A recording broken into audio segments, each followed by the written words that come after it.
Senhoras e senhores, muito bom dia. É com satisfação que o Sistema FEComércio, RS, Sesc e Senac recebe a todos os presentes para o 4º Congresso Estadual de Relações Sindicais e do Trabalho. Este evento é promovido pela FEComércio RS e conta com o patrocínio do Sicredi, TCS Sistemas para Gestão, Sindilojas Caxias do Sul, Sindi Atacadistas e Sinfac RS. Conta com o apoio do TRT da 4ª Região, a Matra 4, ESA OAB, Satergues, Agetra e também da Prefeitura de Torres. Lembramos aos senhores e pedimos a gentileza para que não deixem de usar o crachá durante a realização do nosso congresso.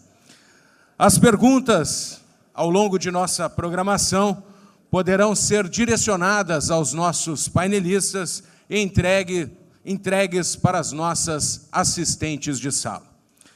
Iniciando então a programação de hoje, teremos o talk show O que pegou e não pegou na reforma trabalhista. Balanço dos 16 meses por uma juíza, um empresário, um advogado e um sindicalista. Para comandar esse talk show e apresentar, nós gostaríamos de convidar aqui ao palco o Dr. Eduardo Caringi-Raupp, ele que é advogado. Seja muito bem-vindo, Dr. Eduardo. De imediato, passamos a coordenação dos trabalhos ao senhor para conduzir esta atividade. Bom dia a todos, agradeço a presença de todos os participantes, esse auditório cheio nessa manhã de sexta-feira. E, de imediato, então, gostaria de chamar aqui ao palco os integrantes que vão me auxiliar na tarefa de conduzir esse painel. Eu chamo aqui, então, a minha amiga querida doutora Carolina Gralha, juíza do trabalho e presidente da Matra 4. A doutora Carolina é juíza do trabalho, presidente da Matra 4, formada em Direito pela Unicinos, especialista em Direito do Trabalho pela Universidade de Salamanca, Espanha, e pela PUC-RS, em Direitos Fundamentais pela PUC. Eu também agora gostaria de chamar ao palco aqui o doutor Miguel de Paula, diretor executivo de RH do Grupo Pão de Açúcar.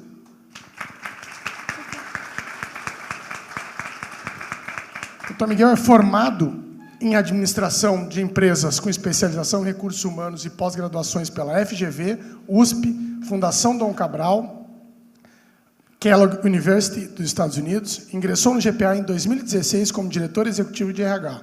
Possui experiência em áreas de gente, gestão, desenvolvimento organizacional, consultoria interna, serviços compartilhados e relações trabalhistas. Agora eu chamo aqui também meu grande amigo, Ronaldo Tolentino, advogado de Brasília. Doutor Ronaldo é bacharel em Direito pela UCB, pós-graduado em Direito do Trabalho e Processo do Trabalho pela Universidade de Mackenzie, professor de Direito do Trabalho pela Unicelb, professor de Direito do Trabalho em Processo do Trabalho pela Unip, pós-graduado em Gestão de Pessoas e Compliance Trabalhista pela FGV, professor convidado da OAB do Distrito Federal, ESA, do Distrito Federal, ESA de Minas Gerais, AASP e membro efetivo do Instituto de Advogados Brasileiros, IAB. E, finalmente, gostaria de chamar ao palco aqui o doutor Ricardo Patá, grande presidente da UGT, se não a maior, uma das maiores centrais sindicais do Brasil. O doutor Ricardo é presidente da UGT, União Geral dos Trabalhadores, e do Sindicato dos Comerciários de São Paulo, graduado em Direito pela Universidade de São Judas Tadeu e em Administração pela Pontifícia Universidade Católica de São Paulo. Pois bem, então vocês já viram que o currículo aqui dos nossos participantes, por certo, já é um convite ao debate das ideias aqui. E eu, de imediato, então, é um formato diferente, aqui a gente é um formato tradicional já desse congresso, esse bate-papo. E aí a intervenção aqui é livre, aqui não tem problema, pode intervir, a ideia é que a gente seja bem dinâmico. Eu começo já para provocar, doutora Carolina, ontem a gente teve um discurso bastante corajoso aqui da nossa presidente, doutora Vânia Cunha Matos, falando sobre a reforma trabalhista e de que a reforma teria sido uma espécie de reação a uma letargia do seu trabalho em se modernizar e enxergar alguma realidade da sociedade. A senhora entende que essa crítica é apropriada? De fato, alguns magistrados têm um posicionamento extremado, incompatível com o que espera a sociedade do seu trabalho? Ou essa afirmação ela não é bem verdadeira? Bom dia a todos, bom dia, Eduardo. Quero agradecer inicialmente o convite, parabenizar a FEComércio por esse evento, é o 4º encontro nesse formato, e principalmente por convidar todos os segmentos para o debate. Enquanto nós estamos conversando só com os nossos, nós não expandimos as nossas ideias, nós não evoluímos, nós não ouvimos o outro lado, nós não conseguimos compreender a posição alheia. Então, quanto mais nós nos falarmos, mais nós nos conhecermos, melhor somos juízes, empresários, advogados e sindicalistas. Então, por isso que saúdo essa iniciativa e o quanto é importante nós falarmos entre nós e compreendermos um pouco mais a realidade de todos os segmentos. Então, agradeço a oportunidade, principalmente por poder falar em nome de todos os juízes do trabalho do Rio Grande do Sul, como sou presidente da AMATRA 4, da Associação dos Magistrados da Justiça do Trabalho. Então, é uma grande responsabilidade e orgulho. Eduardo, respondendo a tua pergunta, é uma pergunta muito difícil, bastante complexa. Não teria uma resposta imediata, em poucos minutos, para esclarecer essa questão. Mas, primeiro, que a gente tem que ser bem claro que a reforma trabalhista não foi um movimento apenas no Brasil. Houve uma crescente modernização ou flexibilização da legislação trabalhista em diversos países, principalmente europeus. Então, não dá para a gente dizer assim que por causa do comportamento dos juízes do trabalho brasileiros é que houve a modificação legislativa. Então, a gente tem que sempre pensar olhando para fora, olhando para os outros países e ver que esse fenômeno também ocorreu e, com certeza, lá deveriam ter outras realidades que não as necessariamente aqui. Bom, quanto aos posicionamentos extremados ou quanto ao posicionamento da Justiça do Trabalho um pouco ainda letárgico, como tu falaste, eu vou dizer que o posicionamento extremado, ele vem tanto extremado para um lado quanto para o outro, mas por grande volume de sentença que nós temos, essas sentenças extremadas são as que dão mais barulho, são as que repercutem na mídia, mas com certeza elas ainda são em muita minoria diante daquele grosso que é julgado na Justiça do Trabalho. Então, quando a gente lê uma manchete, condenou a empresa a 10 milhões, isso é um julgamento isolado, isso é um julgamento, uma posição isolada, que vai ser submetida à reforma, se for o caso, se for efetivamente equivocada a decisão, ou com uma interpretação extremada. E vou dizer ainda mais, isso não é um mérito apenas, ou um demérito apenas da Justiça do Trabalho. Quem advoga em outros segmentos sabe que posições extremadas também podem ocorrer em outros ramos do judiciário. Então, acredito que a grande maioria da magistratura trabalhista tem posições adequadas, equilibradas e de acordo com a Constituição.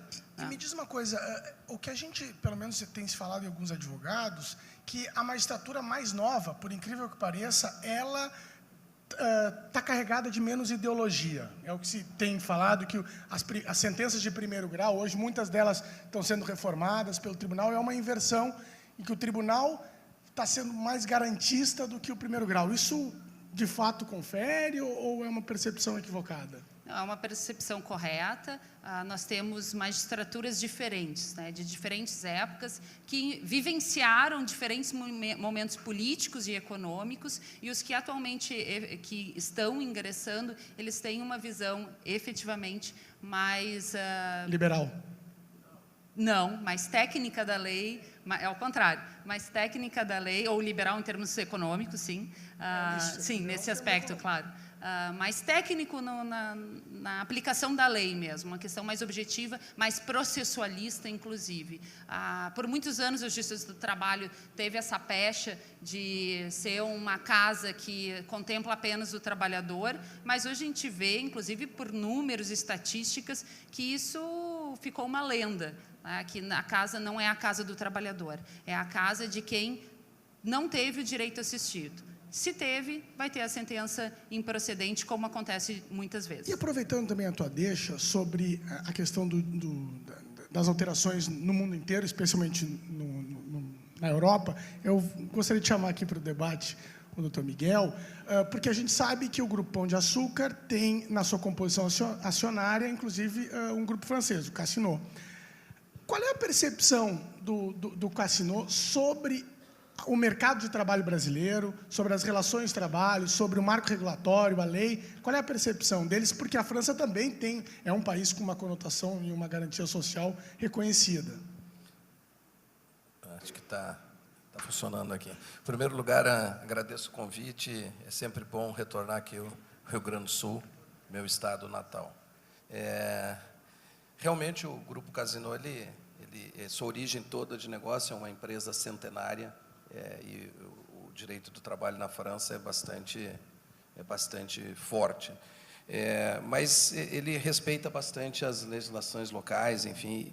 O que eles veem muito é a preocupação diferentemente da França, que praticamente não existe processos trabalhistas aqui no Brasil, quando, no nosso caso, quase 100 mil empregados, e os números aí vocês têm ideia que são números gigantes em termos de contencioso, são milhares de processos. Eles vêm com muita preocupação, assim como quando vem uma... E nós somos muito conservadores na aplicação do direito do trabalho. A gente, para fazer movimentos ou para fazer qualquer novidade no mundo do trabalho, a gente sempre envolve o sindicato, sempre faz com participação desses agentes, muito pela nossa experiência de grupo, mas muito pela necessidade efetiva de ter esses instrumentos que deem um mínimo para a gente de segurança jurídica. Mesmo assim, a gente sabe das dificuldades. Mas, olhando de fora, não só grupo aí, os investidores, e a gente fala com muita gente, existe uma preocupação muito grande com essa falta de segurança jurídica que nós temos no mundo do trabalho. E isso gera surpresas aí que, muitas vezes, afugenta capital. Não é diferente para nós também. E qual seria, assim, a reforma, qual a percepção do grupo a respeito da reforma trabalhista? É necessário maiores avanços? É o momento agora, ou é mais interessante garantir o que está previsto com certa segurança jurídica? Qual é a percepção? Nós olhamos e estamos usando com muito bons olhos a reforma. Temos vários exemplos de oportunidades que a reforma trabalhista nos trouxe. Eu vou usar dois exemplos aqui, que para um setor de alimentação como o nosso, ou supermercados, a gente trabalha praticamente todos os dias do ano, em diferentes horários. Então, você precisa ter uma certa flexibilidade. Nós fizemos mão do uso da reforma na jornada 12/36, especialmente no estado de São Paulo, especialmente na cidade de São Paulo, sempre fazendo isso em conjunto com os nossos sindicatos laborais e patronal para nos ajudar na composição. A gente sempre faz de uma maneira menor para o maior, usando pilotos, usando experiências, e isso tem sido bem sucedido. O que era um projeto muito pequeno no início, hoje, já no seu segundo ano, nós já temos 5 mil empregados no modelo 12/36, já não só na cidade de São Paulo, em outras também. Isso, para nós, foi uma forma bastante oportuna de utilizar isso como uma alavanca de negócio, porque, efetivamente, quando você olha uma cidade como São Paulo, o deslocamento ele mata a vida do colaborador. Em vez dele ir 25 vezes na loja, hoje ele está indo 15 vezes. Ele tem outros 10 dias ali que ele pode fazer mão, seja para ter um segundo trabalho, mas principalmente no nosso caso, que temos muitas mulheres. Essas mães, essas mulheres jovens, dedicam os seus filhos, as suas famílias, a cuidar da sua casa. E outra coisa que a gente está fazendo bastante uso é das férias em mais de um período. Isso nos permite administrar o tempo com os vales e picos de produção, de operação da loja, que que nos permite aí ter uma condição melhor de atender os nossos clientes. Essa questão 2/3 é extremamente interessante, porque é um argumento que pouco se utiliza para a defesa do sistema, que, especialmente em São Paulo, cidade de grande deslocamento, de fato, tu acaba... Porque a gente vê ainda muita crítica de parte do Judiciário, do Ministério Público a respeito dessa jornada, mas isso é bastante interessante, essa ideia do deslocamento. Eu vou menos vezes, tem menos custo com deslocamento e menos tempo. Ronaldo, o Miguel falou ali também a respeito da diminuição, da preocupação no mundo internacional a respeito do grande volume de ações trabalhistas. E um dos focos da reforma foi a tentativa de diminuir processos aventureiros, enfim, ontem a doutora Vânia também tocou bastante nesse assunto. Tu achas que a questão da sucumbência, ela freou aventuras jurídicas ou, de fato, estabeleceu um freio ao ajustamento de processos legítimos? Qual a tua percepção a respeito dessa situação? Olha, Eduardo, primeiramente eu queria agradecer à FEComércio o convite e, desde já, respondendo a sua pergunta, efetivamente, a intenção da reforma, ao estabelecer a questão dos honorários de sucumbência na reclamação trabalhista, a intenção foi realmente frear esse volume de processos trabalhistas que tem a Justiça do Trabalho. O doutor Miguel falou em milhares, eu vou além, milhões. Né? Dados do Conselho Superior da Justiça do Trabalho registram uma média, acho que de 3 milhões e alguma coisa de ações ajuizadas todo ano. E aí vem a pergunta que foi que você fez. Os honorários vieram para frear as aventuras na Justiça do Trabalho? Objetivamente, a intenção foi essa. Resta a gente saber se realmente existem, de forma ordinária, aventuras na Justiça do Trabalho. E aí, pedindo todas as vênias à doutora Vânia, que falou ontem, quer nos parecer que os dados estatísticos não demonstram isso. Tá? Dados do IPEA, de 2017, demonstram que apenas 7% das reclamações trabalhistas ajuizadas são totalmente improcedentes. Ou seja, 93% das ações ajuizadas, o empregado tem razão em alguma coisa. Então, quer nos parecer que não é aventura jurídica. As aventuras jurídicas, pelos dados estatísticos, me parece que é a minoria. Né? Então, mas, efetivamente, a intenção foi essa de tentar barrar a porta de ingresso da Justiça do Trabalho. Penso que de forma equivocada, porque você não está tratando, e aí vou usar essa expressão, não está tratando o doente, você não está tratando a doença, você está matando o doente. Né? Acho que a gente tem que ver, e aí a gente, que eu digo, toda a sociedade brasileira, e principalmente essa parte governamental política, o que está causando esse excesso de demanda trabalhista. E aí eu concordo até um pouco com o que o doutor Miguel disse também. O que contribui, às vezes, também é a questão da insegurança, da instabilidade do judiciário. Né? O judiciário ele tem uma instabilidade muito pendular, que ele uma hora vai muito para um lado, depois ele tende a vir para o outro, e é essa instabilidade que acaba gerando muita demanda trabalhista. Mas não a questão de pedidos aventureiros, porque, novamente, o que os dados estatísticos mostram é que a grande maioria dos pedidos feitos, de uma forma ou de outra, numa intensidade maior ou menor, acabam sendo acatados. Eu vou reformular a pergunta que eu fiz inicialmente para a doutora Carolina, a ti. Tu achas, então, que é possível que o seu trabalho está se mostrando... Porque, assim, isso é consenso. A gente vê que o seu trabalho é muito criticada pela sociedade em geral. A gente sabe, quando fala que é advogado trabalhista, o pessoal que não é do ramo, não é do meio, já te olha com uma forma diferente. O juiz é a mesma coisa. A gente sofre um pouco desse preconceito. Esse preconceito, ele está muito relacionado... A gente se vende mal, os advogados e juízes, a justiça do trabalho se vende mal, se mostra mal... posicionamentos extremados acabam nos prejudicando, advogados de empregados, por exemplo, com posições muito políticas, isso prejudica o seu trabalho?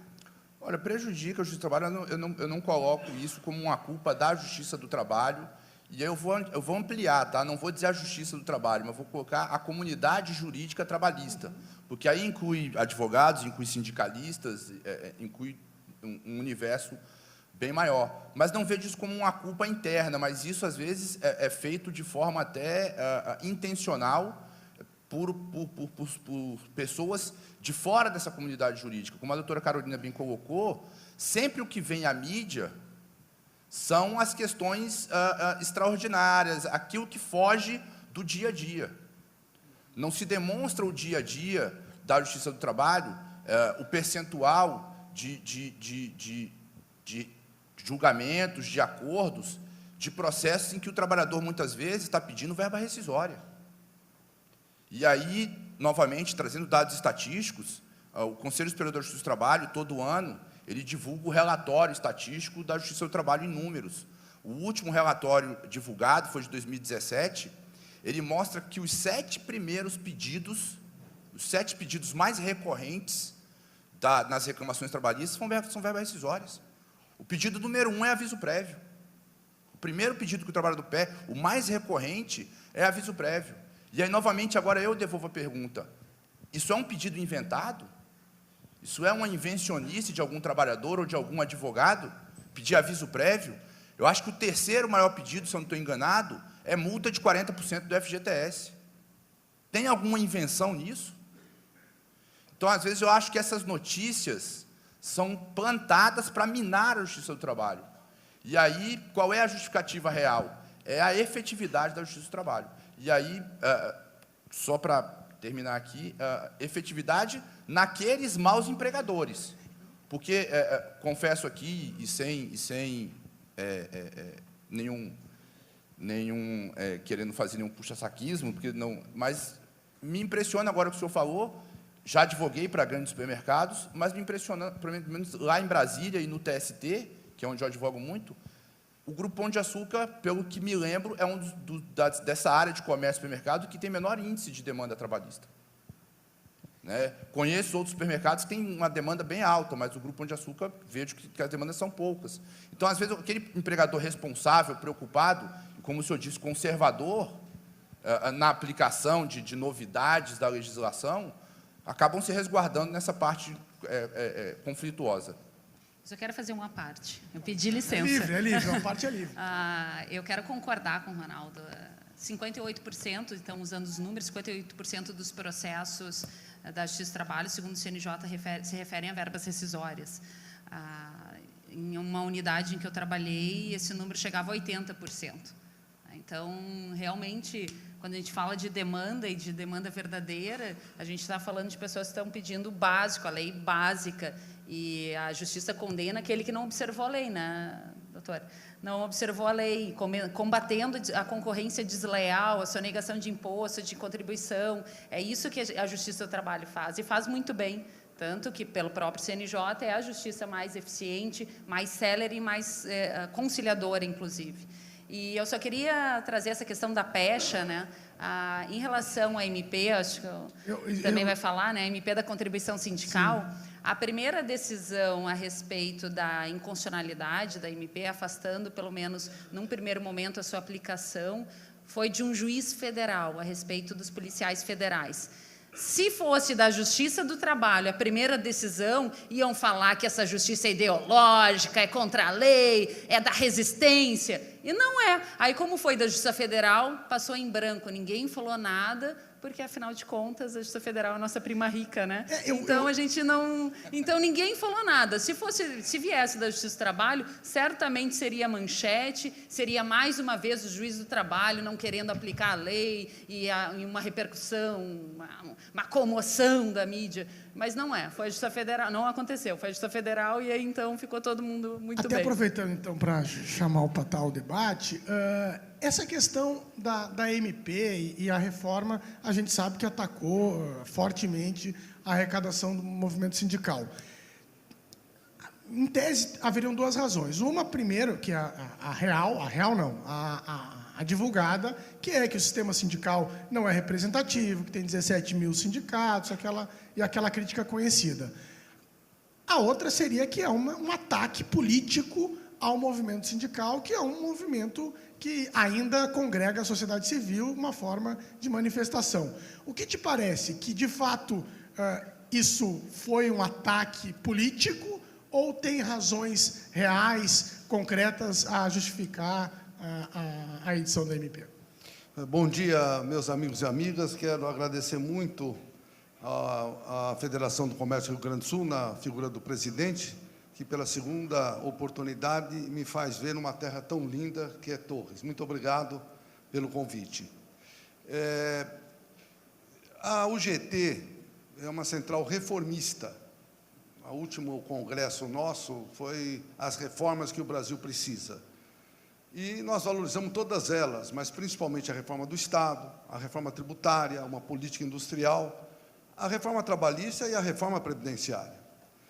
A reforma trabalhista, quando ela iniciou um processo de debate, a UGT estava participando, até com o ministro Ronaldo, tivemos até aqui um debate, na vez anterior que aqui estive, e eram 7, 8 itens, e o principal item que nós valorizamos muito é o negociado sobre o legislado, que eu acho que é fundamental na nossa sociedade, numa democracia, que a sociedade civil, através das suas representações, tenha uma capacidade de negociar, que é o nosso papel. Então, o que é importante para certas localidades, o Miguel colocou lá na cidade de São Paulo uma negociação do 12 por 36, que coincidentemente foi feito comigo. E, a meu ver, foi uma boa negociação, conseguimos algumas questões, como a homologação, que não é obrigatória, e outras questões, e é importante para a empresa. Então, é importante para a empresa, é importante para o trabalhador, nós temos que negociar. Eu acho que esse é o papel fundamental. Mas, com certeza, com a medida provisória, o foco foi outro. Vocês viram que a medida provisória veio na véspera de Carnaval. Parece até situações de divisão de sindicatos, quando chamam para dividir, chamam sempre ou véspera de Carnaval, ou Natal, e assim por diante. A Justiça do Trabalho conhece bem esses litígios. Então, foi feito na calada da noite, né, para pegar todo mundo de surpresa, inclusive o presidente da Câmara se surpreendeu, o Maia, e todos nós. E foi para focar exclusivamente para tirar os recursos do movimento sindical dos trabalhadores em primeiro momento. Porque a área empresarial, eu não sei se aqui tem empresários, não sei, tem? A maioria. É a maioria, eu ia fazer até uma assembleia a nosso favor, mas aqui a maioria é empresário, sabe que o recolhimento do sindical é em janeiro. Aí o Rogério Marinho, com olho de sangue, eu pego esses sindicalistas, porque na reforma trabalhista ele já tinha colocado nos artigos uma coisa que é de uma incoerência absurda. Porque o negociado sobre o legislado, como valorizo e continuo valorizando, nós podemos negociar tudo, dividir as férias, as jornadas especiais, 12 por 36, trabalho intermitente, jornada espanhola, que o Álvaro quer lá em São Paulo, e uma série de questões, até abaixar salário, podemos tudo, mas nós não podemos, na negociação, permitir que haja debate sobre o custeio do sindicato. É proibido. Isso, para mim, é de uma incoerência e chega a ser, para mim, um crime. É para realmente acabar com o movimento sindical. A medida provisória veio para pôr uma pá de cal, para realmente focar. E ela é tão grave de que ela, na sua estrutura, ela coloca de forma não muito clara, mas quem lê e quem leu, tem aqui juízes, advogados, e com certeza todos que aqui estão, se houver descumprimento, poderá ter o sindicato fechado e o presidente preso. Está lá. Nem na época dos militares nós tivemos uma influência dessa dimensão, afrontando, mas de forma grave, a Constituição do nosso país. Então, é um momento que trabalhadores, a Justiça do Trabalho, advogados, e principalmente os empresários, não é? Nós precisamos ter assim, um pacto para que todos nós que aqui estamos, nós queremos o quê? Queremos um Brasil de geração de emprego, tem 12 milhões, você vê, foi feita a lei para gerar emprego. Os empregos gerados são na informalidade, e agora querem colocar a carteira verde e amarela quanto menos direito, mais emprego, como se nós tivéssemos muitos direitos no nosso país, não é? Então, nós precisamos ter essa capacidade, e esse fórum, ele é muito pertinente, e num momento muito especial, e sair aqui a Carta do Rio Grande do Sul, no sentido de fazer com que o Brasil inteiro esteja dentro da construção de um Brasil de emprego, um Brasil sem corrupção, um Brasil cidadão. Então, a resposta, eu falei muito para dizer, e a medida provisória veio do foco político para acabar com o movimento sindical. Pode, Ronaldo. Só para acrescentar o que o Patá colocou, a promessa do ministro do Trabalho na época da reforma trabalhista era, em 2 anos, gerar 2 milhões de novos postos de trabalho. Concluído o primeiro ano de reforma trabalhista, viu-se um acréscimo de apenas 300 mil postos de trabalho. Então, vê-se que a realidade está muito distante do que se vendeu para poder aprovar a reforma trabalhista. Miguel, até também te chamando a provocação do Patá, tu achas que o empresariado, ele consegue enxergar no sindicato, tanto os sindicatos de empregados quanto os sindicatos patronais, um parceiro da empresa, ou a gente ainda tem essa dificuldade entre a conversa? Eu sei que o Grupo Pão de Açúcar é um sindicato que tem uma interlocução muito grande. Eu queria que tu falasse um pouco da experiência do teu grupo e também, e aí, claro, com os contatos, se essa experiência do Pão de Açúcar ela é isolada ou se outras empresas também, se a gente consegue caminhar isso. Se tu é pessimista, isso, que as empresas vão querer, de fato, o extermínio dos sindicatos, ou as empresas podem enxergar os sindicatos como parceiros dessa ideia de crescimento sustentável que o Patá ponderou? Sem dúvida. Primeiro que eu também acredito muito, como o Patá falou, do negociado sobre o legislado. Então, e aí, quando a gente traz para a realidade do Pão de Açúcar, e nós estamos em mais de 50 bases territoriais, embora a gente tenha uma concentração muito grande em São Paulo, nós acreditamos efetivamente na negociação e temos tido parcerias efetivas com os sindicatos, seja o sindicato que o Patá representa, sejam outros sindicatos nossos parceiros, assim como o nosso sindicato patronal. A gente acredita muito nisso. Mas o duro, e eu venho de outras experiências em outros setores, eu trabalhei muitos anos em educação, a realidade em outros setores não é tão verdadeira, de você conseguir trazer os dois sindicatos para uma realidade que sente a mesa e encontre soluções. A minha experiência anterior era mais difícil, é um setor onde o movimento sindical ele praticamente não negocia, ele paralisa a situação num ponto X e você não evolui. E aí a parceria está desconexa. E você penaliza de tal forma o capital que as relações ficam desbalanceadas. No caso da nossa realidade, no varejo alimentar, a gente tem, na sua grande maioria, conseguido trazer isso. Como no nosso caso, o conservador, na realidade, é mais garantista. Como nós somos uma empresa muito grande, listada em vários países, nós temos que ter uma segurança jurídica bastante grande, sob risco até de onerar mais o capital. Então, existe no nosso caso, mas é uma coisa assim que, falando com meus colegas de outros setores, tem alguns setores que a realidade está muito difícil, porque você está com convenções coletivas, acordos coletivos desbalanceados.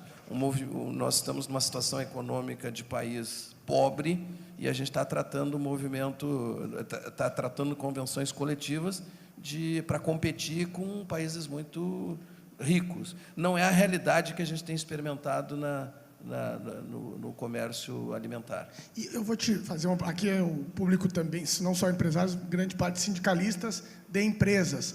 Não te colocando numa saia justa, mas assim, como as empresas veem especificamente o movimento sindical patronal?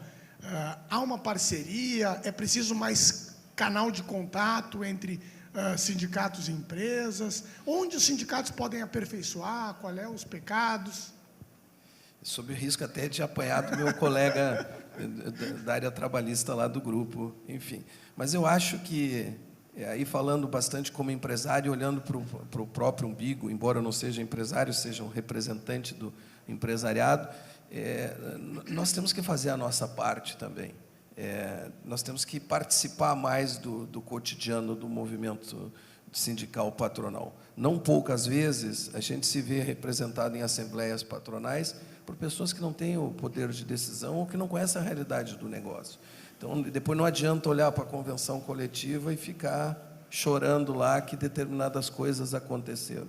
Eu, por premissa, e há muito tempo, que eu participo, eu vivo um pouco mais o movimento do sindicato patronal. Não que eu queira ser dirigente ou tenha participado como dirigente em sindicatos patronais, mas sim levar a minha visão crítica, ou sim levar a posição da nossa empresa. Eu acho, e aí é minha sugestão, que a outras empresas exijam os seus executivos de decisão que participem mais intensamente do movimento pelo lado patronal, que isso não tenha acontecido. Na nossa realidade, a gente vive isso com mais intensidade.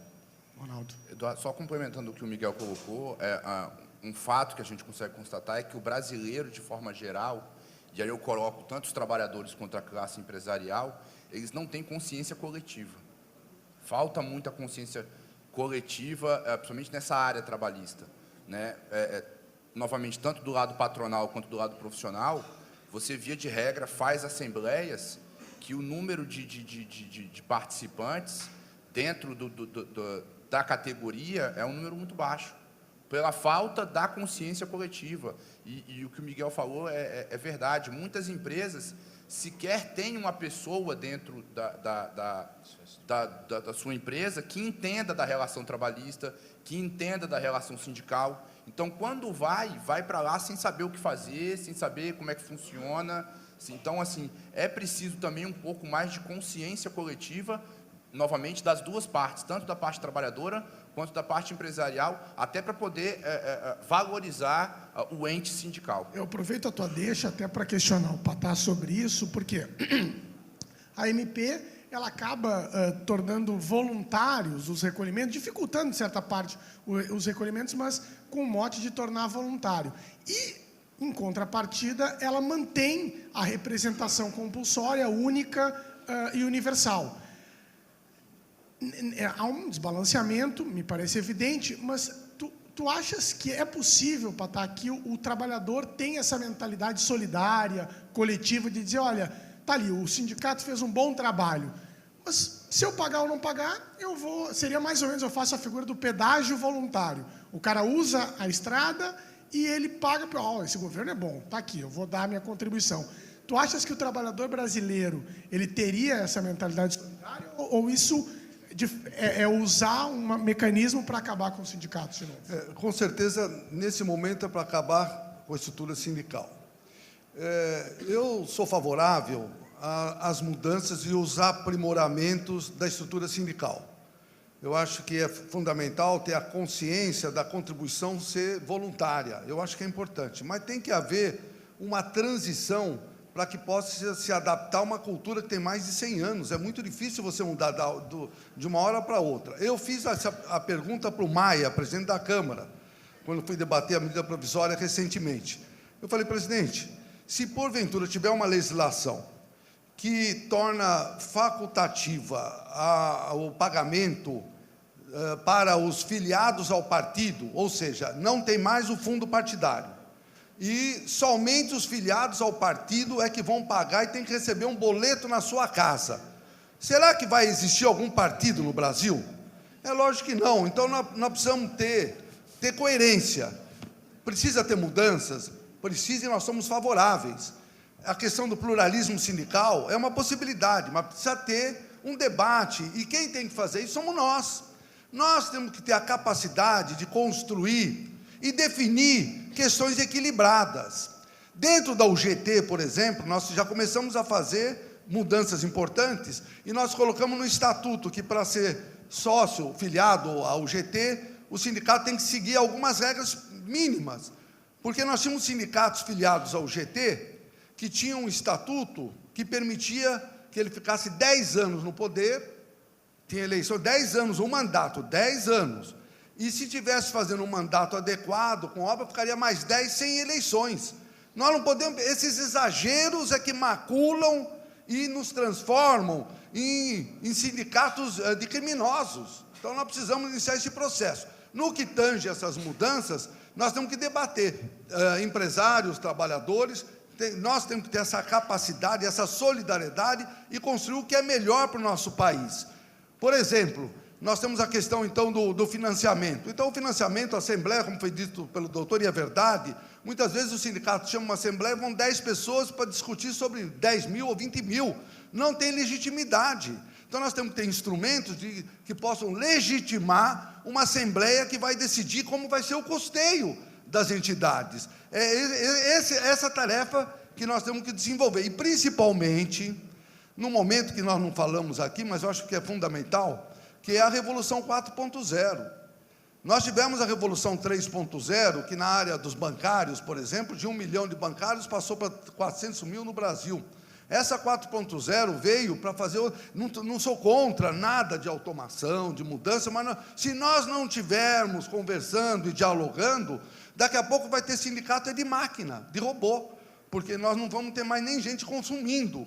Então, são muitos temas que têm que ser elencados, debatidos e discutidos, empresários, trabalhadores, para buscar alternativas de um Brasil melhor. Agora, o formato que foi feito, sem que houvesse possibilidade nenhuma de diálogo, imposto de baixo para cima, dessa forma, é para acabar, porque muitos que estão lá no governo dizem que é o melhor, na realidade, é não ter... O próprio Jair Bolsonaro falou que não, é melhor não ter sindicato no Brasil. Ele disse, acho que aqui no Paraná, ele disse que não pode ter sindicato no Brasil. E nós temos que lutar para valorizar cada vez mais a estrutura sindical do nosso país, que acabou com a ditadura, acabou com a inflação, e é justamente o responsável para termos equilíbrio na nossa democracia. Índices, o que te parece, índices de aferição de representatividade para definir sindicato mais representativo, isso seria um caminho?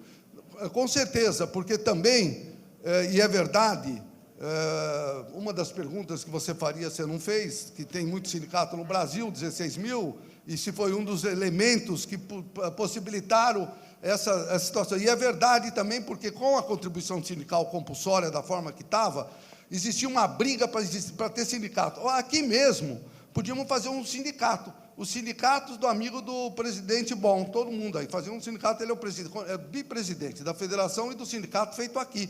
Aí pega o tesoureiro e assim por diante. Era assim que acontecia. Isso é muito ruim. Ou seja, as pessoas faziam para ganhar dinheiro mesmo. Isso já não existe mais, o que eu acho bom. Então, nós precisamos agora nos adaptar e construir um sindicalismo sadio. A maior parte dos grandes países do mundo tem uma estrutura sindical fortalecida. A Alemanha, os países nórdicos. É muito forte, porque é basilar, necessário para a democracia funcionar, um sindicalismo sadio e forte. Miguel, fazer eu uma só parte. queria pegar uma parte aí do Patá, olhando pelo lado empresarial, a pouca flexibilidade que a legislação trabalhista traz. Pegando o nosso exemplo, e até o Patá como um dos elos de ligação disso aí, hoje nós temos políticas nacionais para uma série de coisas, para remuneração variável, para benefícios, e nós temos que negociar com 40, com 50 sindicatos.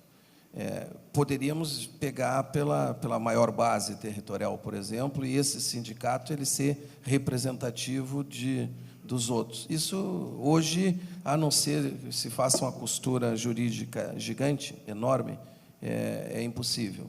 Então, isso dificulta pelo lado do capital. Imagino que também a diferença políticas entre as entidades compõem também dificultam essa tarefa. Sem dúvida. Pegando, por exemplo, a remuneração variável para os colaboradores de base. Não tem como eu fazer uma remuneração variável para Porto Alegre e uma diferente para Canoas. A realidade é a mesma do trabalhador naquela naquela empresa. Se é 2 sindicatos, bases territoriais específicas, vou ter que fazer 2 negociações, a não ser que eu construa uma jornada muito grande, e a gente já fez algumas experiências nesse sentido, mas para poucas coisas isso é possível. Então, esse tipo de flexibilização deveria ocorrer um pouco mais. Doutora Carolina, eu vou lhe chamar agora também para o debate, fazendo uma provocação a respeito dessa situação que o Patá ponderou sobre o negociado. Aqui a gente viu um sindicalista de empregados, e eu acho que isso é o razoável, né? Defendendo a posição do negociado sobre o legislado. Porque o sindicalista que não defende isso, ele quase está dizendo, olha, eu não sei negociar, porque eu vou negociar mal. E a gente, então, é bem razoável essa posição. Agora, o que a gente vê muitas vezes dos juízes do trabalho, me parece, com todo respeito, não é a sua posição, mas de alguns, me parece ser um pouco de pretensão, achar que não pode o sindicato negociar acima do legislado.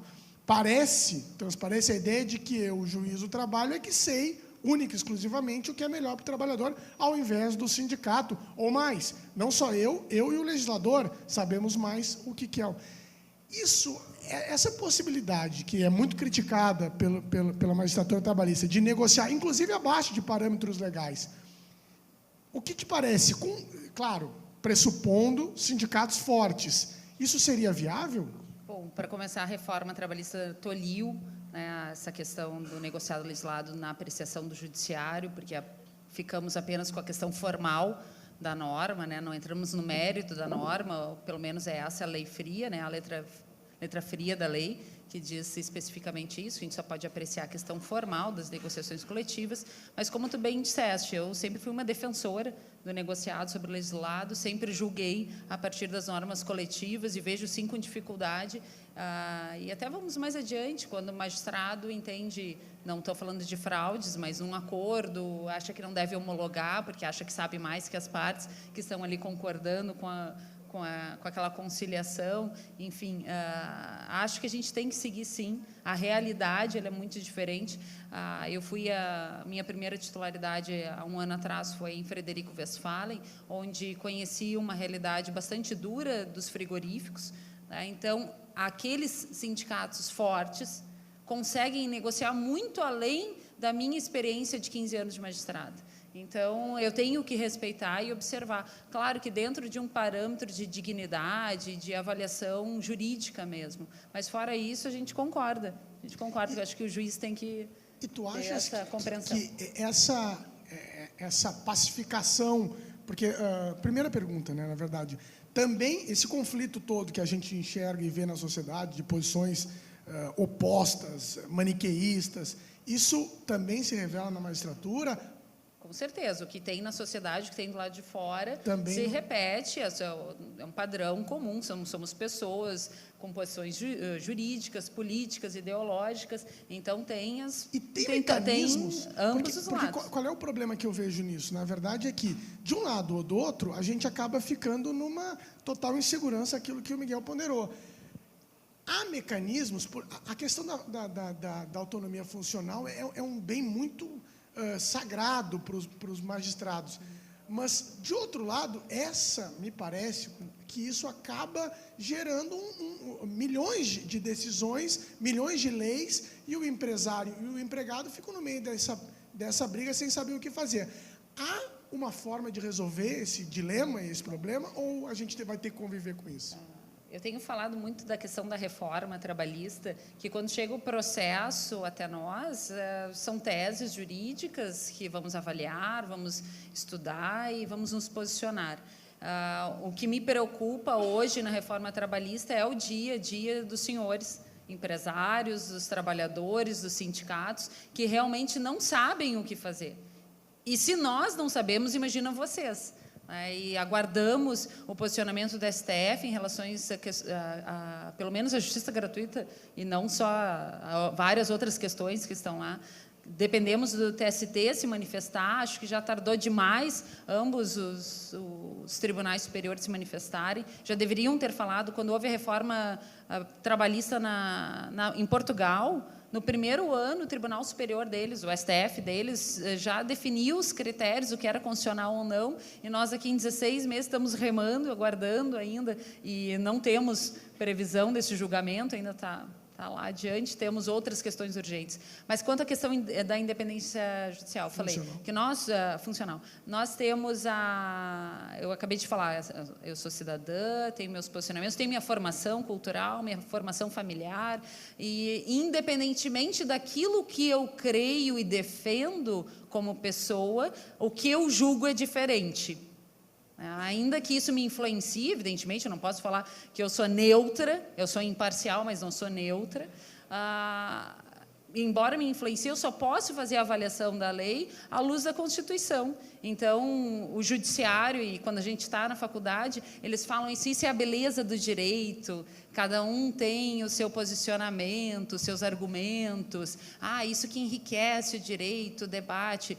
Isso parece maravilhoso na teoria quando a gente está na faculdade, mas quando a gente está lá na empresa, ou está lá trabalhando, a gente quer saber, e aí, eu pago a insalubridade? Vamos correr um pouquinho antes da reforma. A insalubridade, afinal, é sobre o salário mínimo ou sobre o salário base? Era uma coisa tão simples de se resolver, e a gente ficou remando, e os empresários, aí, os mais conservadores, então, melhor pagar mais, ou colocar sobre o salário base para não criar uma demanda posterior. Então, é toda essa insegurança, e eu concordo totalmente que a gente gera essa insegurança, o Poder Judiciário como um todo gera, e sim temos mecanismos de política judiciária essenciais a serem observados, como a instrução normativa do TST, gostando ou não gostando. Eu sempre falo, eu prefiro que o meu tribunal decida e eu passe a cumprir, que é aí a política judiciária, a gente traz a segurança jurídica para os jurisdicionados, trabalhadores e empresários, do que ficar aquela coisa louca, cada um decidindo, né? Nós temos hoje em Porto Alegre 30 varas, são 61 juízes, e eu tenho certeza são 61 decisões diferentes uma das outras, né? E aí, como eu já fui advogada também, eu compartilho dessa angústia, ou dessa loteria, muitas vezes, né? O tribunal, com as suas 11 turmas, também, a gente sabe o quanto é difícil quando a gente vê, caiu na tal turma, sei que vai ser assim, caiu na outra turma, vai ser assado. É difícil, realmente, mas é do jogo. O judiciário, ele foi construído historicamente a partir disso, e o que tem que ser tolhido são os excessos. Aí sim. E a edição das súmulas, isso pode ajudar a nos dar o norte? Agora a gente teve uma sessão que novamente foi adiada. Com certeza. Ela não me obriga, mas ela, principalmente aquelas pessoas que têm a consciência da coletividade e a questão da segurança jurídica como norte, ela diz, bom, agora está definido. Eu mesma aplicava a reforma trabalhista, todos os processos que vieram conclusos para mim a partir de novembro de 2017. E não os ajuizados a partir de 2017. E vem a instrução normativa do TST e fala assim, não, tem que ser para os ajuizados a partir de novembro de 2017. Está tudo bem, eu não posso morrer de amor, isso não pode ser meu posicionamento. Eu tenho que trazer segurança jurídica para os jurisdicionados, trabalhadores e empresários. Eu já dou a palavra para o Pataco, mas antes eu queria chamar o Ronaldo aqui, até porque veio uma pergunta do público bastante pertinente, até pela sua proximidade lá em Brasília, e há dois temas que já estão no Supremo Tribunal Federal. Um deles, a doutora Carolina ponderou agora há pouco, que é a assistência judiciária gratuita. E o outro é a própria MP, que já foi questionada pela OAB do Distrito Federal. Nesses dois temas, assim, a tua perspectiva, o teu sentimento, tu acreditas que essas ações terão êxito? A medida será declarada inconstitucional? Ou o STF talvez não esteja no momento que não queira comprar uma briga com a legislatura? O que te parece? Ainda bem que fez a pergunta para ele. Vamos lá, antes de responder propriamente a pergunta, trazendo um pouco um outro lado do que a doutora Carolina falou, é interessante realmente, em determinadas situações de alteração legislativa, de reformas, que venha uma dicção de um tribunal superior, como o Supremo, como o Tribunal Superior do Trabalho, para causar uma estabilidade na prestação jurisdicional. Agora, há também um outro lado, e isso, inclusive, de vozes da Ana Matra, tá? de que não cabe aos tribunais superiores, não cabe ao Supremo Tribunal Federal dizer como é que a lei vai funcionar de cima para baixo. Tem que deixar que a magistratura vá depurando e que isso, aos poucos, vá subindo aos TRTs e que chegue naturalmente aos tribunais superiores pelo processo caso a caso, até para dar tempo de maturar, de você conseguir ver diversos posicionamentos de diversos magistrados. Então, também há um outro lado da magistratura que prega um posicionamento mais democrático. A gente concorda. Né? Então, assim, há esse antagonismo. É interessante que venha uma voz de cima para baixo, dizendo, olha, aplica assim, não aplica assado. Realmente, tem uma estabilização maior. Né?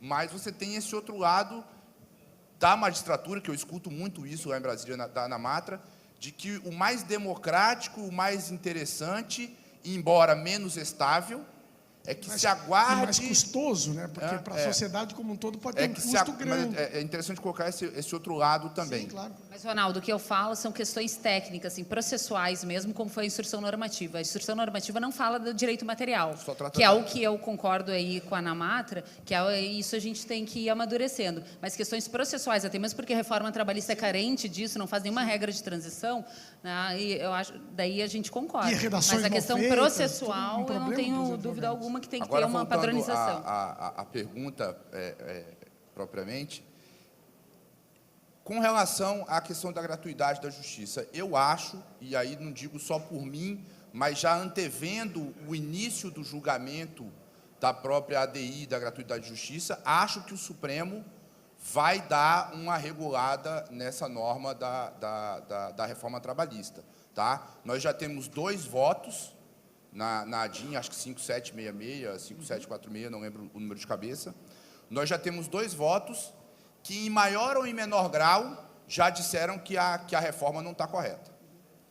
O voto do próprio ministro Barroso, o relator da ADI, é no sentido de limitar essa responsabilidade do trabalhador pelo pagamento de honorários sucumbenciais, mesmo em caso em que tem gratuidade. Né? O voto do ministro Barroso é no sentido de que, se for verba de natureza salarial, remuneratória, só pode incidir aqui, sobre 30% daquilo que ultrapassar o teto da Previdência. Né? Então, já está, de certa forma, limitando. E o outro voto que tem, que é o do ministro Fachin, que é rejeitando por completo a reforma nesse ponto. Ou seja, de 11 votos do Supremo, 2 já proferidos e os 2, em maior grau ou em menor grau, já disseram que esse ponto da reforma não está correto, não está condizente com o que diz a Constituição Federal. Então, esse é um dado bem objetivo. Analisando agora do ponto de vista pessoal, acredito que o Supremo vá declarar essa norma inconstitucional, e aí você tem que ter uma visão um pouco mais ampla, né? Porque quem é que fazia esse papel da gratuidade de justiça, de levar para o trabalhador o acesso à justiça, né? Quando ele não tinha condições de arcar com um advogado particular? Eram os sindicatos. E aí o que faz a reforma? Tenta matar o sindicato, asfixiar financeiramente o sindicato.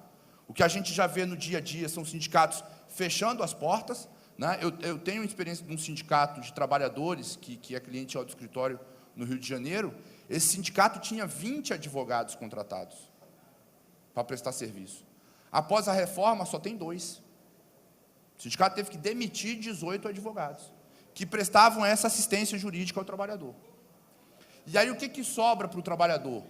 Defensoria Pública da União.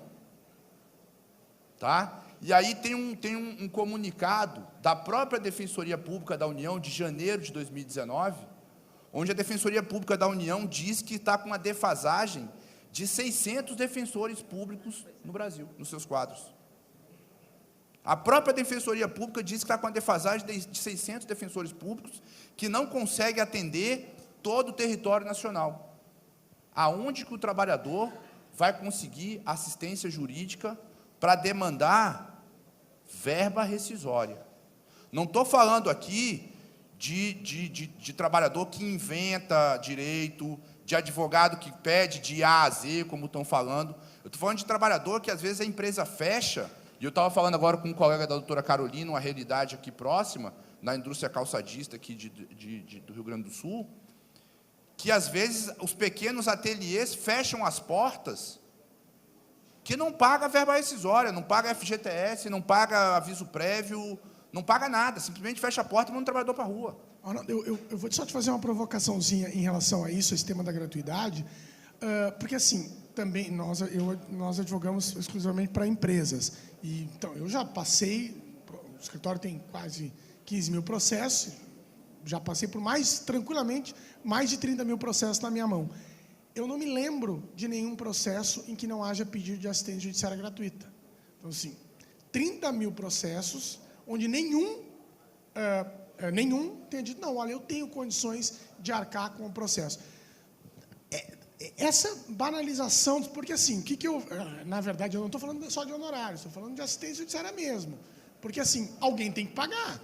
O Estado acaba pagando com isso. E o Estado somos nós. Ele deixa de alocar valores em educação, em saúde, para alocar em assistência judiciária gratuita. Se a Constituição dissesse, olha, tá bem, a justiça é gratuita para todos, o seu trabalho é importante, seja rico ou pobre, mas ela diz que é só para o pobre. Essa concessão geral de assistências gratuitas não acabou acarretando essa reação, que, de novo, é uma reação desproporcional, e nisso eu concordo, ou não? Como é que a gente chega no meio termo, ou não precisa chegar nesse meio termo? Olha, eu concordo com você quando diz que, efetivamente, houve uma banalização da justiça gratuita, tá? Mas a gente não pode corrigir um erro, e aí o erro não é da legislação. Acho que o equívoco está no olhar do magistrado, e aí numa questão bem generalizada, de verificar no caso a caso quem é que tem direito à justiça gratuita, quem Mas é que aí não a reforma veio e mudou. Né? Mas Mas criou aí critérios. Você pega Criou e critérios. altera... Critérios mais específicos. Não que Então, só acho que a questão é muito do caso a caso, do caso concreto. E podia, garoto, acha que podia deixar isso mais na mão livre do magistrado para ele definir e decidir? Agora a gente está discutindo uma ideia não em cima da lei aprovada, mas ideias. Deixar na mão do magistrado, nesse caso eu vou dar assistência e nesse não, deixar que as partes possam impugnar. Estabelecer critérios não é uma coisa muito rígida e fixa e pode criar aberrações? Os critérios, para mim, são princípios. O princípio de definição. Bom, preenche aqueles critérios, mas aí vem outros aspectos que vão trazer a impugnação e pode ter essa apreciação, inclusive subjetiva, se é o caso ou não. Eu mesmo já indeferi várias, tá? Não vou deferindo mesmo. Uma sugestão interessante que eu acho, estava refletindo esses dias, que copiou a Justiça do Trabalho no começo, mas eu acho que a legislação processual civil, nesse ponto, evoluiu e a gente evoluiu. Mas talvez adotar o critério do juizado especial civil. Você traz uma gratuidade para todos até um determinado limite de valor, né? A Justiça Especial Civil, na primeira instância, é gratuita para todo mundo. Só vai ter a sucumbência. Se recorrer. Então, pelo menos, o cidadão ele tem um primeiro acesso à justiça ali. Se ele não gostar, bem ou mal, se não se conformar, aí ele pode recorrer e aí ele arca com os custos dessa inconformação. Mas o primeiro acesso à justiça, ele consegue. Então, de repente, é um exemplo a ser copiado pela Justiça do Trabalho. E isso te parece assim, hoje com o Ronaldo ponderou, essa asfixia financeira, o que hoje, concretamente, isso vai representar? Você já tem ideia do que isso representa para os sindicatos comerciários de São Paulo? O que vocês vão ter como vocês vão se adaptar? Já estão discutindo isso? A história dos comerciários de São Paulo, em 2017, nós tivemos um orçamento de 90 milhões de reais. Talvez foi um dos sindicatos com o maior orçamento do nosso país. Com a reforma trabalhista, caiu pela metade, 40 milhões de reais. Com a medida provisória, eu imagino que vai cair pela metade ainda. E, lógico, nós vamos ter que sempre nos adaptar, e, como foi dito, tem certas estruturas que nós não podemos abrir mão, porque a lei exige que nós façamos, que é a questão do jurídico. Nós somos obrigados, ou seja, nos tiraram a receita, mas continuam nos obrigando a dar uma prestação de serviço, em especial, atendendo todas as pessoas que batem na porta do sindicato para entrar na Justiça do Trabalho, se é sócio ou não é sócio. Então, é uma situação realmente muito difícil, e nós estamos, com todas as dificuldades, mantendo o nosso jurídico, porque nós temos mais de 10 mil processos, só os comerciários têm 10 mil processos. E tem uma questão que é importante dizer: a maior parte dos sindicatos, com certeza, nos seus jurídicos, não inventam sonhos para o trabalhador, eles colocam com muita clareza. Eu tenho certeza que a Carolina, como juíza, ou o Ronaldo, como advogado, tem noção de que, infelizmente, tem alguns advogados que vendem tudo, todo assédio moral, assédio de tudo quanto é tipo, é colocado nas petições. No caso do sindicato, tomamos todos os cuidados para que isso possa ser bastante equilibrado. E, então, nós temos uma dificuldade enorme por conta disso, e a sugestão, aproveitando essa plateia tão qualificada e especial, é que os sindicatos que aqui estão, ou as federações, façam um comunicado às suas empresas representadas de que continuem pagando, deixando descontar a contribuição assistencial. Eu acho que nós podemos até aprovar aqui de forma unânime isso, não é, Álvaro? O Álvaro já aprovou. Eu não sei se podemos fazer isso, porque de uma certa forma, já inicia um processo do negociado sobre o legislado. Então, aqui, no Rio Grande do Sul, em Torres, os empresários presentes com o sindicalista, eu estou aqui mas eu posso representar os meus companheiros, assinamos aí essa questão, porque realmente é muito contraditório e muito político uma situação apresentada dessa forma. Fora de que, como você disse, eu não tinha respondido, quando nós negociamos, tanto na convenção quanto no acordo, se é sócio ou não é sócio, todo mundo vai receber. Todo mundo. E não há dúvida, que aí você também perguntou, se a pessoa está numa empresa, ela vai receber tudo que o sindicato está negociando, e ela pode ter a opção de não pagar, para que ela vai pagar? Se ela não é bobo, não vai pagar. Então, nós precisamos, porque essa consciência que você coloca, da valorização da estrutura sindical, ela, de uma certa forma, fica muito difícil, porque o movimento sindical foi maculado, por questões, inclusive, de erros próprios mesmo, é verdade. Mas é muito difícil sair uma notícia no jornal valorizando o movimento sindical. Quando você vê no movimento sindical, ou é um sindicalista que vai para a cadeia, ou é um sindicato que está fazendo falcatrua. Mas não colocam, por exemplo, uma atividade que nós vamos desenvolver em São Paulo agora, na terça-feira, que é o mutirão do emprego. E aqui o Grupo Pão de Açúcar, eu tenho que falar, porque eles colocaram 1.000 vagas de emprego nesse mutirão que o sindicato vai fazer.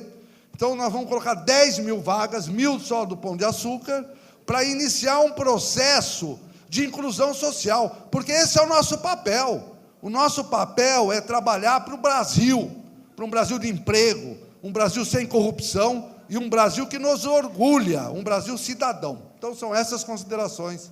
Miguel, e te trazendo agora para a discussão, como a empresa, imagino que a empresa deve ficar numa situação bastante delicada. Por quê? Se de um lado faz sentido isso que o Patap está ponderando, os sindicatos representativos, que haja um recolhimento voluntário, mas incentivado, mas se a empresa errar nessa mão, ela não pode ser cobrada internamente pelos seus trabalhadores. Muita gente vai estar lá dizendo, opa, mas não é isso que está na lei. A lei está dizendo que eu posso, e provavelmente vai ter muito eleitor do Bolsonaro, dizendo, não, meu presidente disse que eu não preciso mais recolher para o sindicato, e agora eu não quero mais recolher.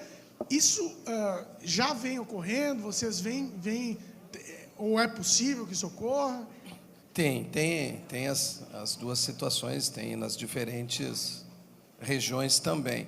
Mas, de novo, a gente sempre busca o diálogo com as partes envolvidas, e busca, seja São Paulo, seja outro lugar, e se tem a proibição, se tem o acordo, enfim, a gente procura dar a maior clareza possível para o assunto, deixando a lei, deixando a legislação, deixando a informação disponível para que o colaborador tome a sua decisão.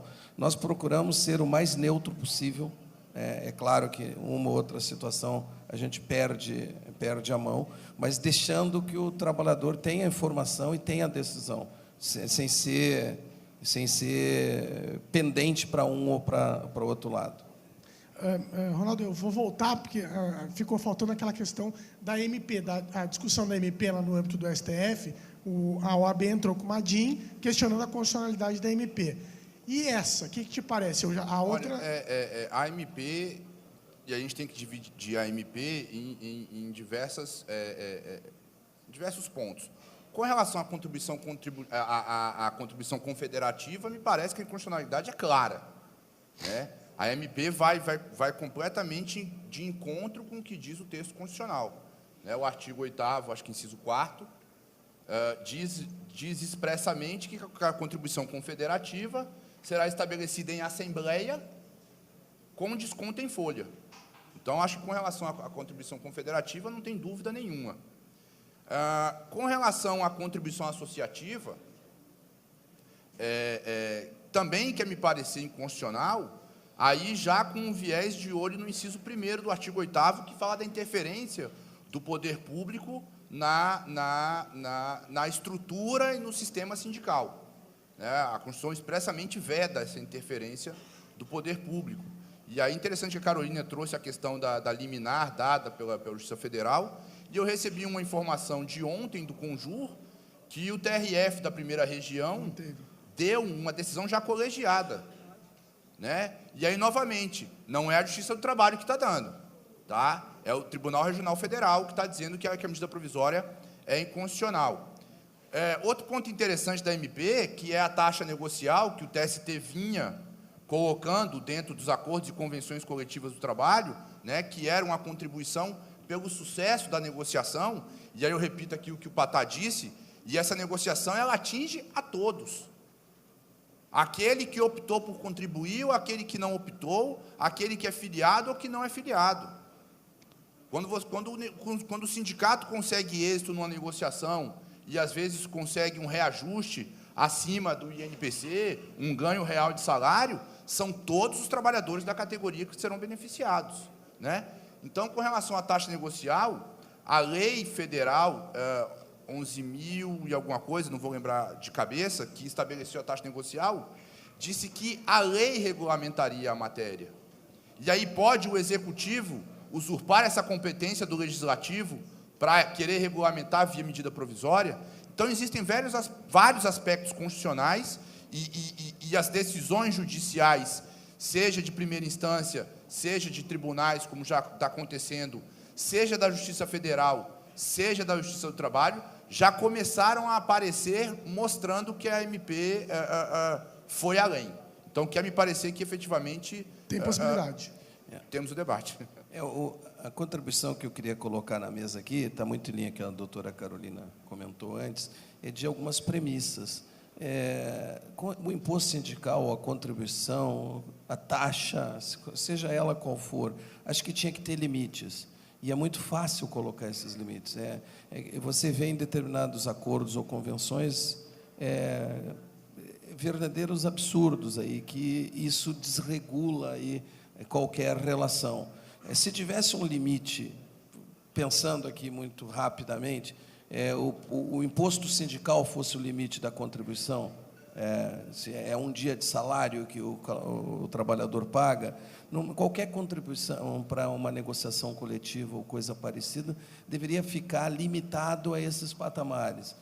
Hoje, quando você desregra isso e deixa de uma maneira solta, aí que me parece que ocorrem os absurdos, para os dois lados. E eu acho que, eu já te dou depois a palavra, Ronaldo, essa ponderação me parece assim, até a gente já está chegando no final, é interessante, e eu sou um eterno otimista. E aí eu quero fazer a pergunta para a doutora Carolina, depois eu vou repassar a todos os demais as suas considerações, nesse mesmo sentido. Se isso, a gente no passado viu muito juiz contra sindicato, em tese, ou contra o recolhimento compulsório, ou não vendo a necessidade do trabalho dos sindicatos, a contribuição. E o próprio Ministério Público do Trabalho, que tinha uma posição contra, hoje o CONALES, e ontem a gente viu aqui, faz uma revisão histórica de seus posicionamentos. O que eu pergunto, e aí é uma extensão à pergunta a todos, se esse momento em que há um duro ataque aos sindicatos, há um duro ataque ao seu trabalho, de certa forma, isso acaba afetando advogados e empresas que estão comprometidas com o diálogo social. Se isso não pode gerar um efeito inverso de união entre todos, entre magistrados, entre empresas comprometidas, entre sindicatos, advogados. Ou eu estou muito sonhador em relação a isso, ou isso pode gerar essa... De novo, né? Ontem o presidente falou em lei de Newton, que é a mais universal de todas, ação e reação. Então, a gente tinha um modelo que me parece que fracassou, veio uma reação desproporcional. Se agora não é a hora da conjugação, o presidente falou ontem em harmonia, né? Se não é a hora de uma harmonização definitiva a respeito desses temas. Então, também sou sonhadora, se é essa classificação, Eduardo. A gente tem que ter bem claro isso. No início do ano, o presidente da República manifestou que, se houvesse clima, extinguiria a justiça do trabalho. E, a partir daí, houve uma grande mobilização de diversos segmentos para mostrar qual é o clima. O clima é de união, o clima é de defesa das instituições, e falo instituições, falo de justiça do trabalho, a advocacia trabalhista, dos empresários, dos sindicatos, a instituição da sociedade civil. Então, houve uma união, mesmo que nós estejamos tão distantes em diversas propostas de objetivos, em um objetivo a gente se une, em um objetivo a gente dialoga, que é a manutenção das instituições que mantêm a civilidade desse país.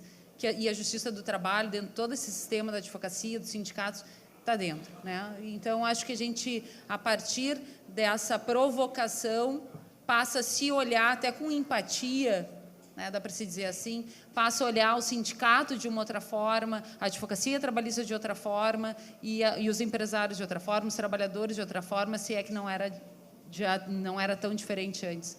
Mas eu acho que parte da gente fazer um trabalho de esclarecimento para todos os nossos segmentos, o esclarecimento dos nossos papéis dentro de um país tão desigual e tão duro e tão difícil como está agora, numa enorme pobreza, uma pobreza que está crescendo. A justiça do trabalho é uma justiça de pobres, né? E talvez por isso que seja tão desvalorizada e atacada hoje em dia. A gente consegue retomar um pouco da dignidade, condenando o empresário. O Ronaldo falou um mau empregador.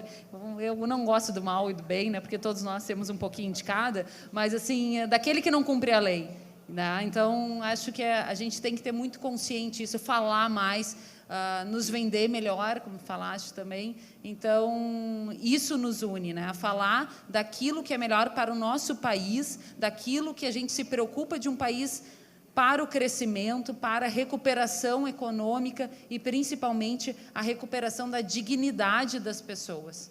Então, tem nos unido, e eu tenho certeza que nós estamos do lado certo da história, e eu espero que todos estejam do nosso lado também.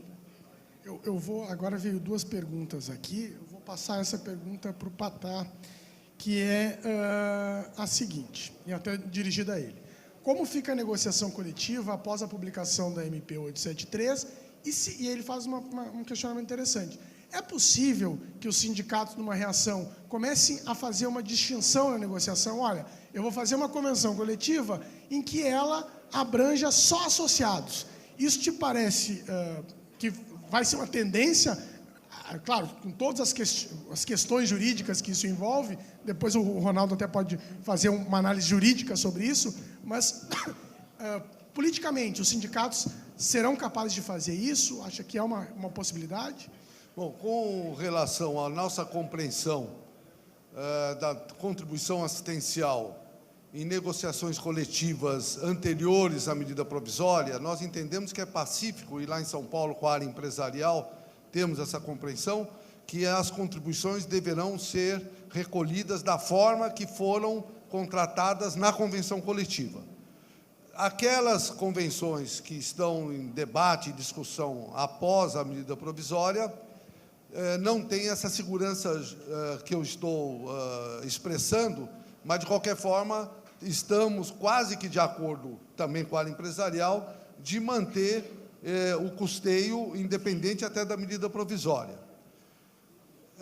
O tema que você aborda dos reflexos dos acordos e convenções serem exclusivamente para os associados, Isso existe no mundo sindical europeu e norte-americano.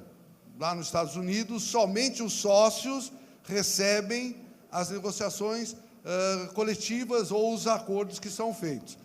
No Brasil, poderá até chegar nesse formato.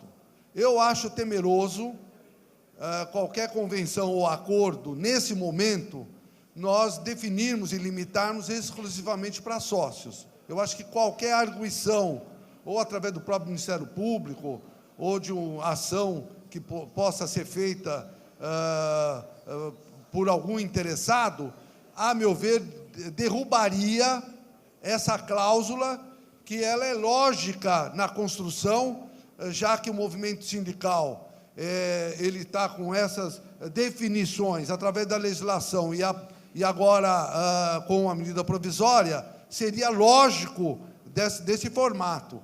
Mas, do ponto de vista jurídico, eu compreendo que é temeroso. Por isso, é fundamental o debate que devamos fazer, empresários e trabalhadores, na construção de uma estrutura sindical adequada ao momento que nós vivemos, com a tecnologia que está por aí, com o mundo que está exigindo mudanças, mas temos que ter um tempo para que essas questões possam ser amadurecidas e implementadas.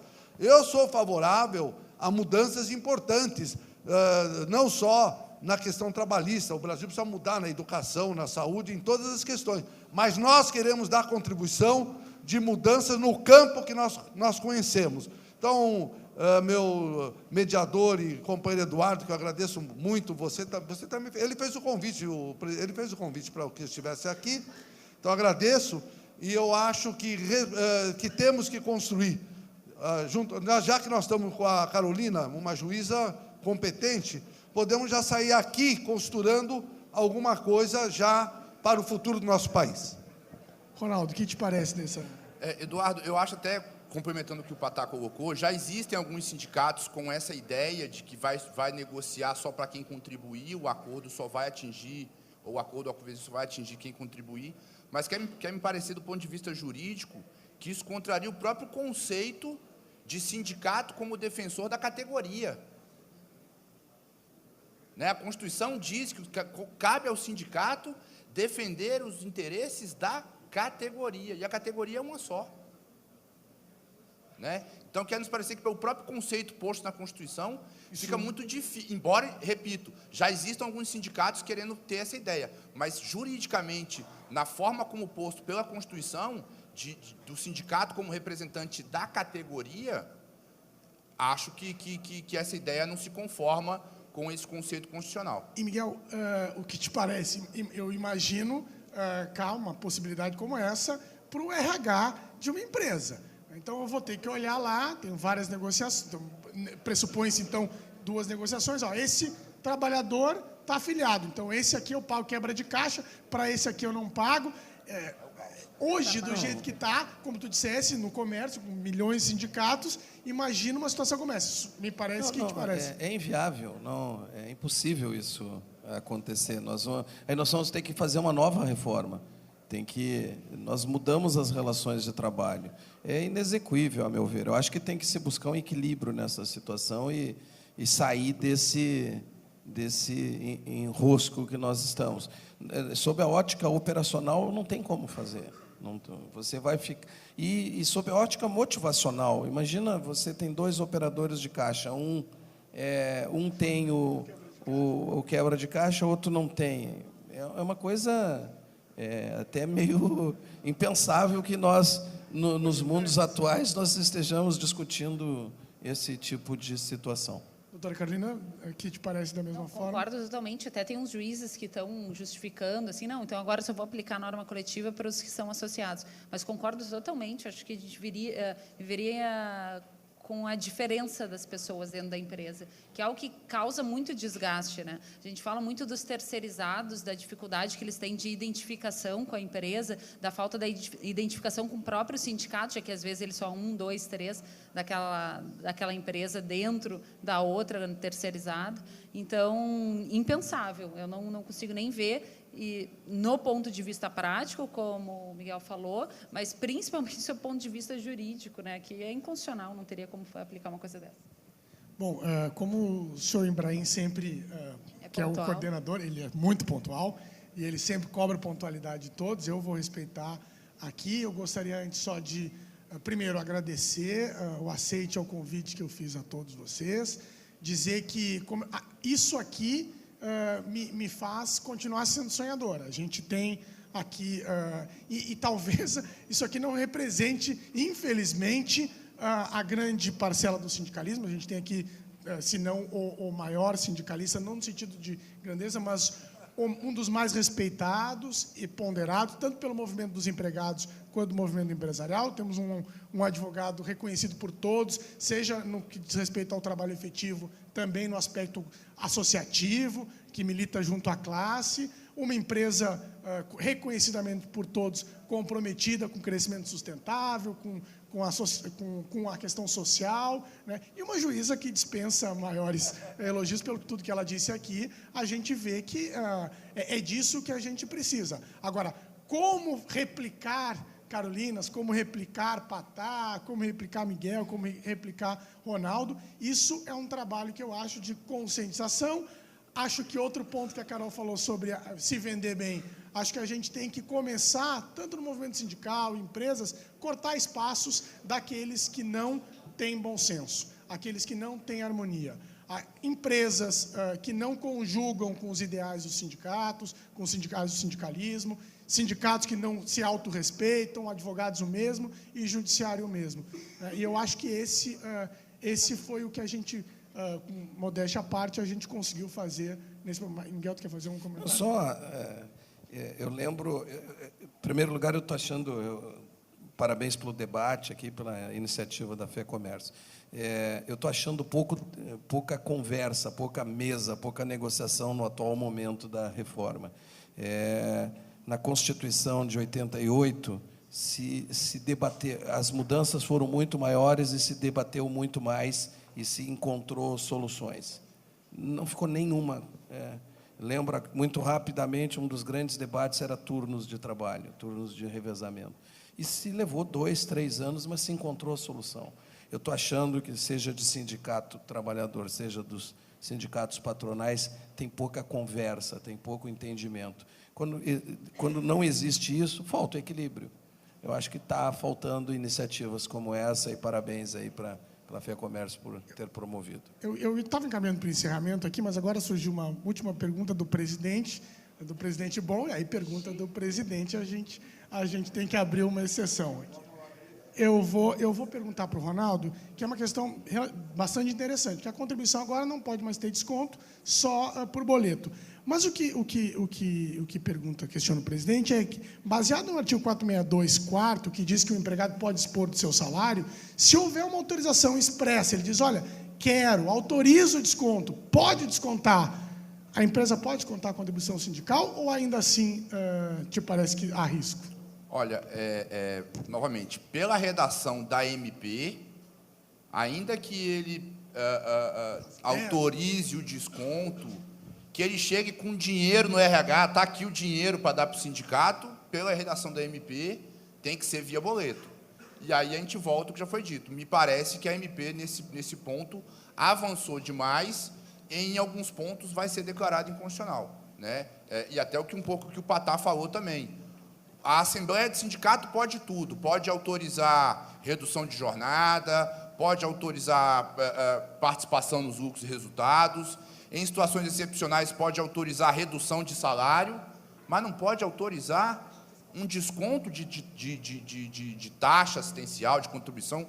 E aqui, rapidamente, voltando ao que o Miguel falou, interessante a fala ontem do Dr. Vitor Gaetano, o procurador-chefe, né, que é o procedimento da Conalis. Já existem alguns parâmetros objetivos.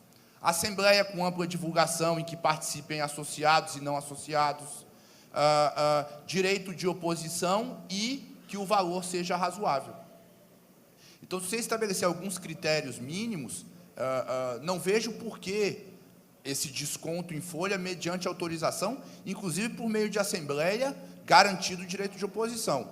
Voltando à pergunta, pela redação da MP, ainda que o empregado vá no RH, autorize, tire o dinheiro e dê para o RH para dar para o sindicato, pela redação da MP tem que ser pelo boleto. Acho que isso vai cair. Bom, então, agora, de fato, eu encaminho ao encerramento. Agradeço de novo a presença dos panelistas que dividiram conhecimento aqui com esse debate. Agradeço a presença dos senhores. E eu convido, então, aqui o presidente Bom, o vice-presidente Ibrahim, a minha querida amiga Isabel e o Joel Dada, para que entreguem aqui um mimo aos nossos convidados. Muito obrigado a todos.